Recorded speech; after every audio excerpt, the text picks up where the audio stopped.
Jumat Maghrib yang dirahmati Allah. Kita lanjutkan masih pembicaraan tentang fadilah zikril maut. Fadilah kelebihan dalam mengingat kematian. Masih tentang hadis Rasul yang menyangkut tentang fadilah mengingat kematian.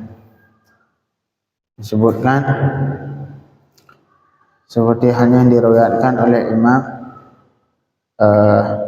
Ibn Abi Dunya. Ibn Abi Dunya beliau berkata, qala Rasulullah qala sallallahu alaihi wasallam kafa bil mauti mufarriqa.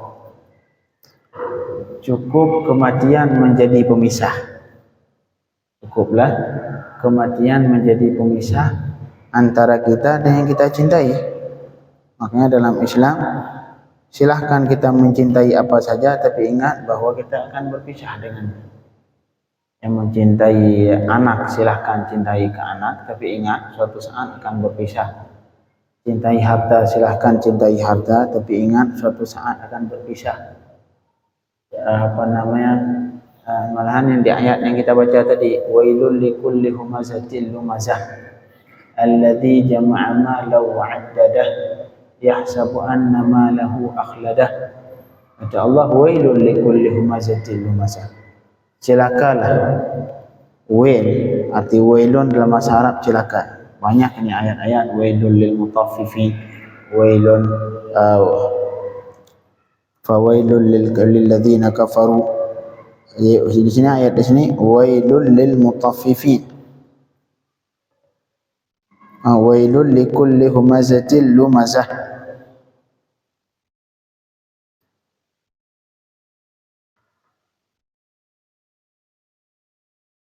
Arti wailun artinya celaka. Sebagian ulama mengartikan, sebagian mufassir mengartikan kalau wailun ini adalah salah satu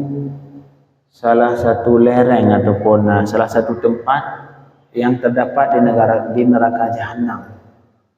Wail, neraka wailun.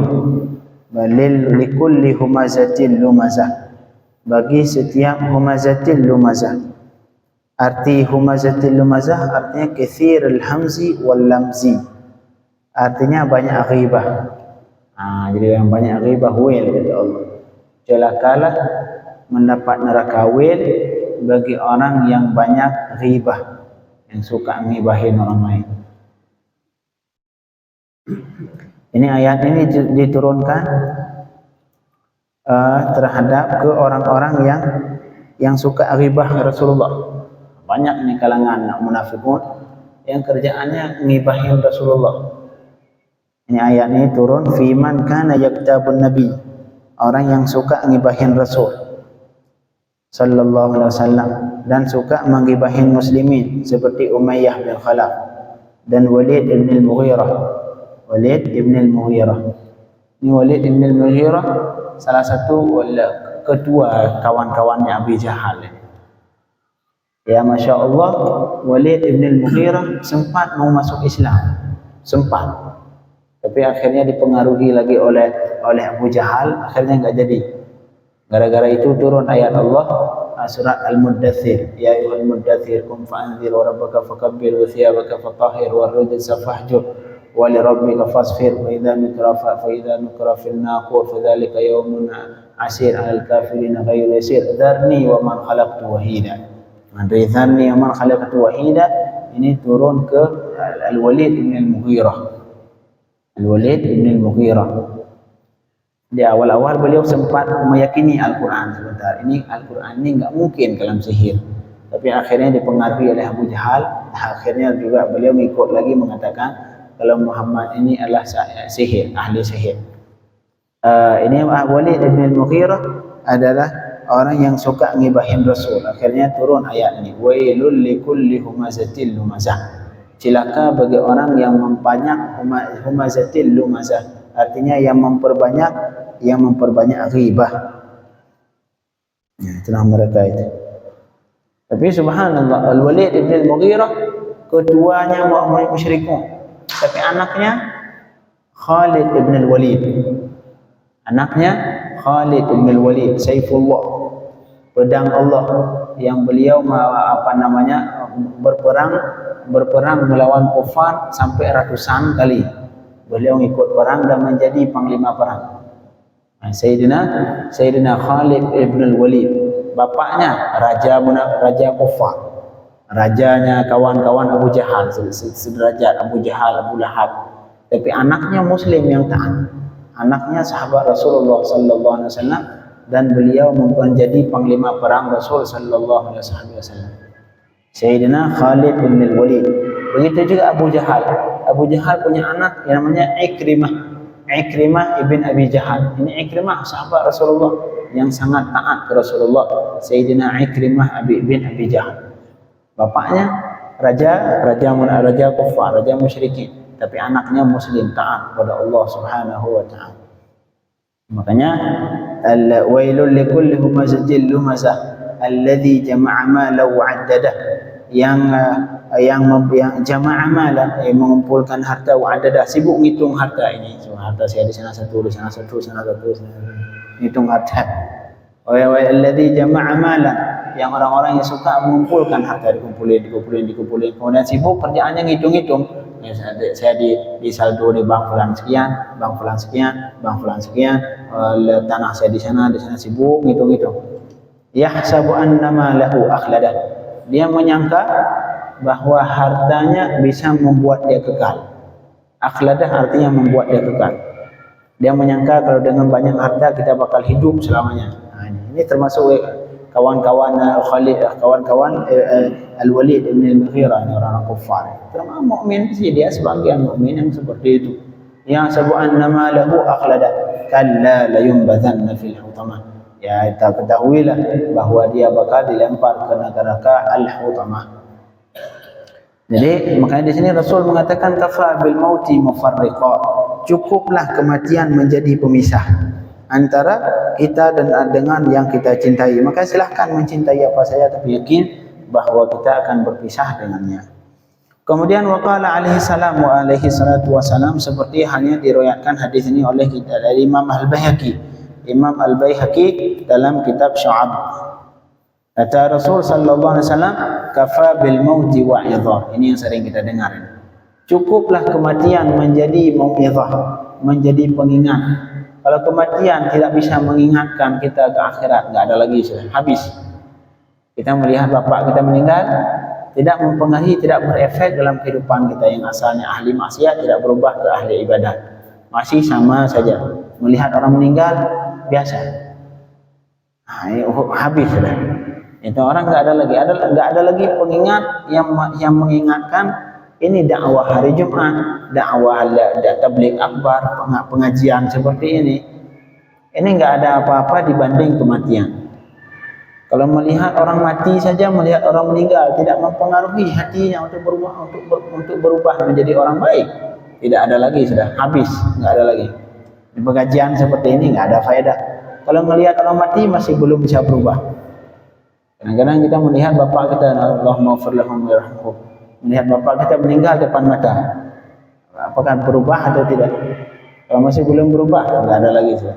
Enggak ada lagi mau'izah yang lebih besar daripada enggak ada lagi nasihat yang lebih besar dari kematian. Apalagi yang kita lihat yang meninggal adalah bapak kita, saudara kita, adik kita, kawan kita, yang dulu samping kita sholat.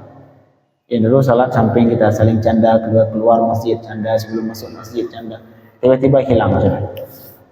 Tiba-tiba hilang kawan kita yang dulu di samping, yang selesai salat langsung kita salamat, musafah. Sekarang sudah enggak ada lagi. Kalau itu tidak bisa menjadi pengingat, enggak ada lagi, sudah. Enggak ada lagi pengingat yang lain yang lebih dari kematian.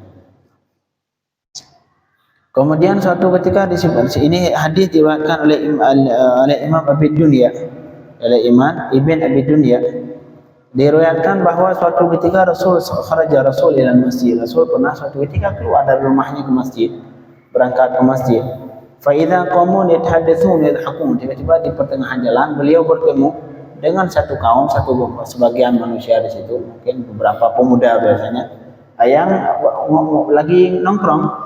Mungkin kalau masjid kita di depan itu lagi nongkrong dan ketawa-ketawa, senang ketawa. Akhirnya kata Rasul, faqala udhkurul maut. Kalian ini sibuk ketawa, ingatlah oleh kalian kematian. Ingat mati, kata Rasul. Amal walladhi nafsi biyadi law ta'lamuna ma a'lam la dhahiktum qalilan wa la bakaitum katsira. Kata Rasul, demi Allah, jika kalian mengetahui apa yang aku ketahui tentang kematian, bagaimana seseorang ketika meninggal, bagaimana nanti di neraka, bagaimana hisab hari kiamat, kata Rasul, la dhahiktum qalila, sungguh kalian bisa tertawa sedikit, wala bakitum katsira, dan sungguh kalian menangis yang banyak menangis karena takut terhadap kematian yang akan kita hadapi. Mau tidak mau, ini bukan perkara yang dikasih pilihan. Kata Allah, wa ma ja'alna li basharin min qablikal khuld. Kata Allah, wa ma ja'alna li basharin min qablikal khuld. Wahai Muhammad, tidak ada satupun manusia yang kami biarkan kekal sebelum kamu. Dari mulai Nabi Adam sampai Nabi Muhammad, saat itu kata Allah, tidak ada yang kami biarkan dia kekal hidup, kata Allah. Afa amitta fahumul khalidun. Apakah kamu saja yang meninggal? Kamu saja, wahai Muhammad. Siapa Nabi Muhammad? Makhluk yang paling dicintai Allah. Afdal makhluk yang paling afdal dari semua makhluk Allah. Afa imitta, kata Allah, apakah kamu saja yang meninggal kemudian saya biarkan orang lain hidup? Tak mungkin, kata Allah. Tak mungkin. Nabi Muhammad saja, makhluk yang paling dicintai Allah, meninggal, apalagi yang lain. Makanya kata Allah, wa ma ja'alna li basharin min qablikal khuld, dan tidak kami jadikan satupun manusia sebelum kamu kekal. Afa imitta fahumul khalidun. Kamu saja meninggal, wahai Muhammad, apakah aku biarkan yang lain hidup? Biarkan kekal, enggak meninggal? Tak mungkin. Tidak mungkin. Makanya di sini kata Rasul, udhkuril maut. Kalian ini sibuk ketawa, udhkuril maut, ingat meninggal, ingat mati. Karena sesungguh demi Allah, kata Rasul, law ta'lamuna ma a'lam, jika kalian mengetahui apa yang aku ketahui tentang kematian, apa yang akan dihadapi oleh seorang setelah meninggal, bagaimana seseorang ketika dalam naz'ah, di saat kesempatan terakhir syaitan iblis mengubah iman manusia. Ini paling bahaya sekali. Salah satu penyebab yang kemarin kita sebutkan, salah satu penyebab yaitu terlalu cinta ke dunia. Yang kedua, salah satu penyebab yang kedua, yang seseorang yang mengentengkan salat. Ini salah satu penyebab yang paling kuat untuk meninggal dalam keadaan tidak beriman ke Allah, meninggal keluar dari Islam ketika sakaratul maut, yaitu orang yang terlalu mengentengkan salat. Antar lagi, udahlah salat kok, salat subuh ngajarin tidur saja. Orang yang terlalu mengentengkan perkara salat. Makanya di Al-Quran Allah katakan, fawailun lil musallin alladzina hum an salatihim sahun alladzina hum yura'una wa yamna'una al-ma'un. Fawailun lil musallin, celaka ke orang-orang yang salat. Ya Allah, orang salat celaka. Artinya orang salat, alladzina hum an salatihim sahun, dia salat tapi lalai dari salatnya. Maksudnya apa? Sering melakukan salat di luar waktu. Salat zuhur pas masuk waktu asar, salat subuh jam 7, itu pun kalau salat. Ini kata Allah, orang yang salat tetap celaka jika dia lalai dari salatnya hingga dia melakukan salat di luar waktu. Apalagi kalau tidak salat. Ini kalau kita cek, mungkin sekarang umat Islam sedikit yang salat. Kalau yang salat, apalagi yang salat tepat waktu di masjid. Paling kalau kita cek dari semua mukmin, kalau ada 1%. Kita jangan anggap di masjid kita apa, oh masjid kita udah 3 shaf, rame, masya Allah. 3 shaf, ini memang kalau dilihat rame, tapi kalau bandingkan dengan yang tidak di masjid, kira-kira yang 3 shaf ini berapa persen? Nggak ada 1%, 0,000%. Ini perkara, kata ulama, perkara yang kedua, yang paling berat, yang paling kuat, yang paling mempengaruhi untuk meninggal di luar Islam. yaitu orang yang mengentengkan urusan salat. Salat, biarin mah salat, entar aja salat, entar aja salat, entar aja salat, sampai akhirnya keluar waktu salat. Akhirnya besok gitu lagi, subuh jam 7, zuhur waktu asar, maghrib waktu isya. Kemudian isya enggak lakukan isya sampai subuh belum melakukan salat. Apalagi jangankan jamaah, salat sering di luar waktu. Ini orang yang terlalu mengentengkan urusan salat. Kata ulama, dikhawatirkan ketika meninggal tidak selamat iman. Yang terakhir, yang orang yang memiliki keyakinan yang bertentangan dengan i'tikad yang sebenarnya. Seperti yakin Tuhan di langit, keyakinan Allah punya tangan seperti tangan kita. Keyakinan Allah duduk di langit seperti itu.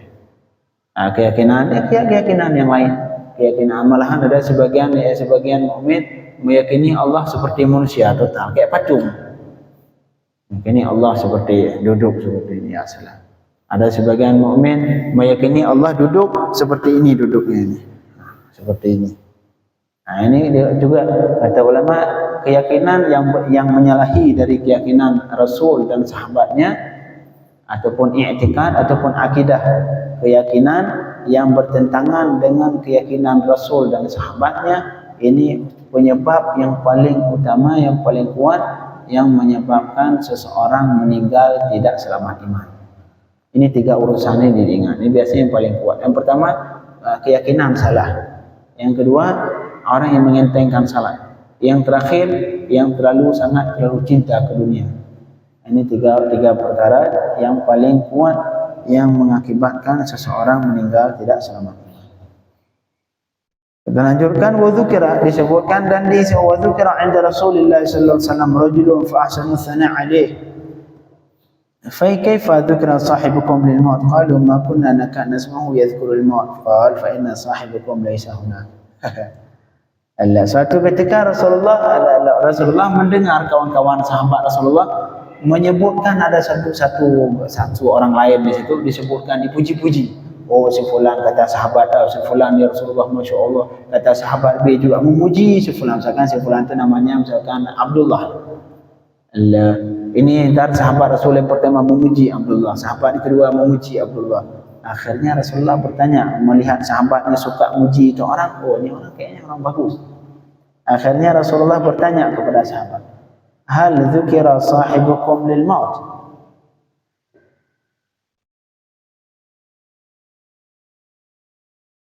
Apakah ini kawanmu pernah disebutkan bahwa dia mengingat mati?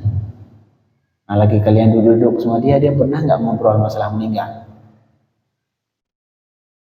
Pernah nggak kamu dengar kalau lagi ngobrol sama dia, orang yang kalian puji-puji tadi kata Rasul? Pernah nggak kalian dengar dia kalau kalian ngobrol sama dia, duduk sama dia pernah nggak ngobrol masalah kematian? Pernah nggak nyinggung masalah mati? Kata mereka, qalu ma kunna nasma'u yadhkurul maut. Ya Rasul, selama kami duduk sama dia jarang, tak pernah kami mendengar dia menyebutkan masalah kematian, ngobrol masalah mati. Ada Rasul, tak pernah mendengar, hampir tidak ada. Kata Rasul, fa inna sahibakum laysa huna. Itu kawan kalian itu bukan seperti yang kalian sebutkan, yang kalian puji-puji tadi, bukan semua. Artinya apa? Rasulullah menjadikan tolak ukur seseorang baik atau tidak dengan mengingat kematian. Tolak ukur si fulan itu baik atau tidak, Rasulullah bertanya kepada sahabat tadi apa? Kalian pernah mendengar nggak dia itu nyinggung masalah kematian, mengingat mati? Oh, nggak pernah Rasul. Berarti si fulan itu enggak, bukan. Itu si fulan itu kalian sahabat kalian itu enggak termasuk seperti yang kalian puji-puji tadi, enggak. Artinya apa? Di sini Rasulullah menjadikan tolak ukur seseorang baik atau tidak dengan mengingat kematian. Kemudian waqala Ibnu Umar radhiyallahu anhuma. Ini Sayyidina Ibnu Umar bin Khattab, nama beliau Abdullah ibnu Umar ibn al-Khattab.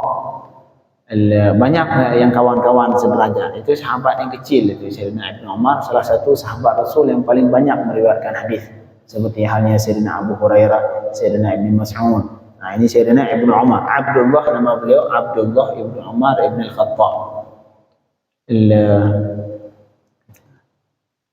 Sayyidina Ibnu Umar kata beliau, ataitu Nabiy sallallahu alaihi wasallam ashra ashratin.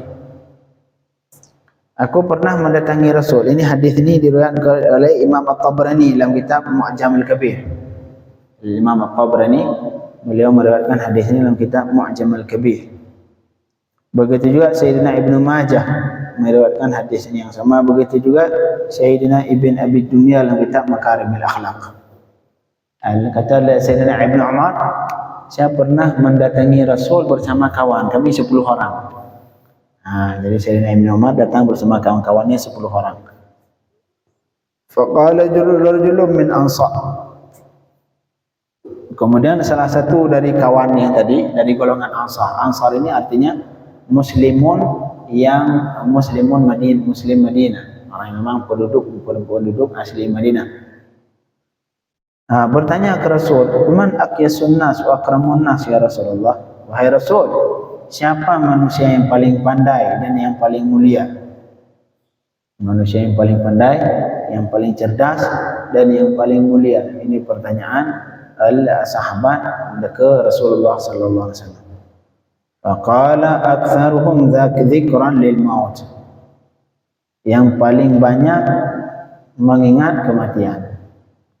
Bukan yang punya IQ 1000. Ini jawaban Rasul. Siapa yang paling cerdas? Yang paling cerdas adalah manusia yang paling banyak mengingat mati. Wa asyadduhum isti'dadan lahu, dan yang paling banyak mempersiapkan untuk kematian. Ini dua. Yang pertama, yang banyak mengingat mati plus banyak mempersiapkan. Itu orang paling cerdas. Versi dalam perspektif Rasulullah sallallahu alaihi wasallam. Kalau kita tidak, yang punya IQ, yang punya gelar doktor, profesor. Ini menurut kita umat ini. Kalau orang yang paling cerdas, yang punya gelar doktor, walaupun ijazahnya beli, doktor banyak sekarang doktor yang bikin plagiat dari skripsi mahasiswa. Terjadi hal seperti itu. Doktor, profesor, doktor, itu orang cerdas menurut kita.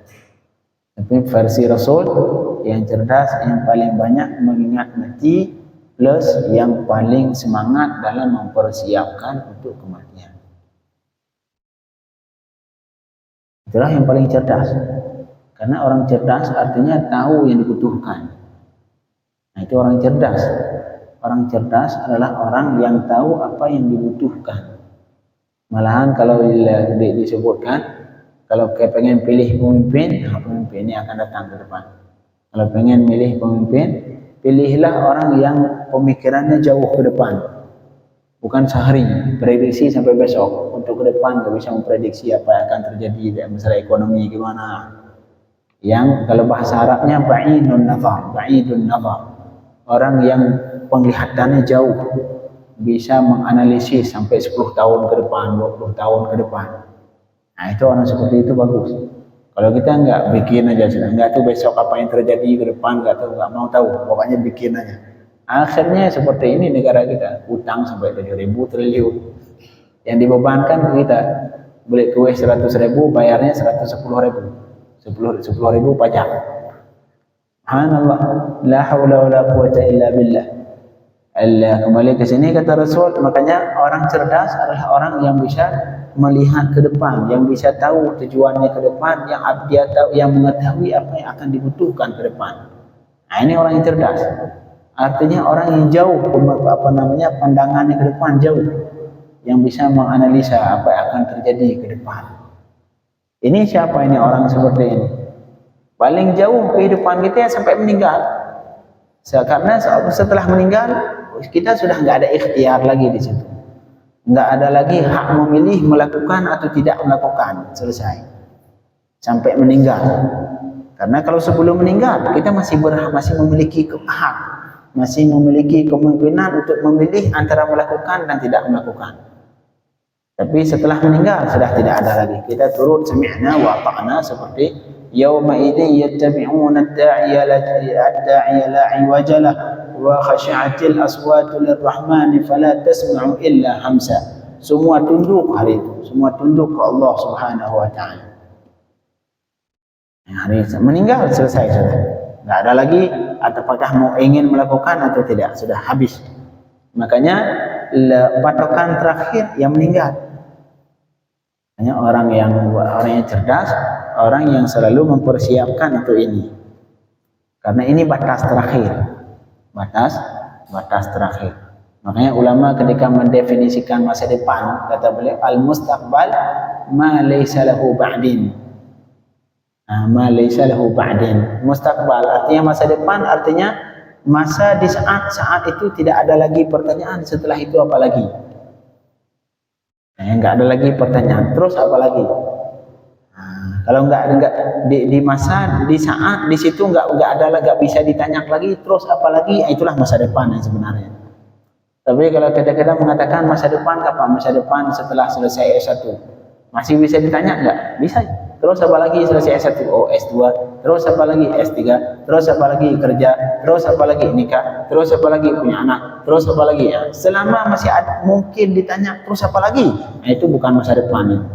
Karena di depannya masih ada lagi.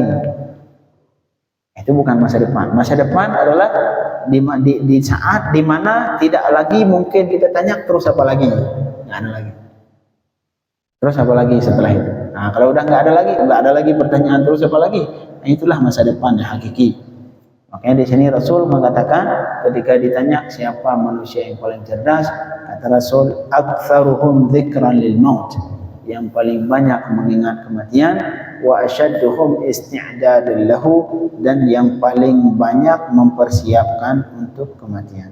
Kemudian Rasul melanjutkan, ulaika humul aqyas, mereka itulah orang yang cerdas, zahabu bi syarafid dunya wa karamatil akhirah, mereka berjalan membawakan kemuliaan dunia dan kemuliaan akhirat. Itulah orang yang jauh pandangannya ke depan, bukan untuk besok, bukan untuk setahun ke depan, bukan untuk 2 tahun ke depan. Jadi pandangannya, pemikirannya sampai jutaan, sampai di masa di saat tidak ada lagi pertanyaan kapan. Tidak ada lagi kapan. Nah, pertanyaan kapan itu kapan berlaku? Ketika dunia, ketika masuk surga dan masuk neraka, itu tidak ada lagi pertanyaan kapan. Tidak boleh pertanyaan kapan kita keluar. Tidak ada lagi kapan-kapan, habis sudah. Allahumma ja'alna min ahli jannah. Semoga Allah menjadikan kita manusia yang banyak mengingat kematian, termasuk orang yang cerdas, yang versi Rasul sallallahu alaihi wasallam, yaitu orang yang paling banyak mengingat kematian dan yang paling banyak mempersiapkan bekal untuk menghadapi kematian. Amin ya rabbal alamin. Kita cukupkan. Subhanakallahumma wa bihamdika asyhadu an la ilaha illa anta astaghfiruka wa atubu ilaik. Walhamdulillahi rabbil alamin.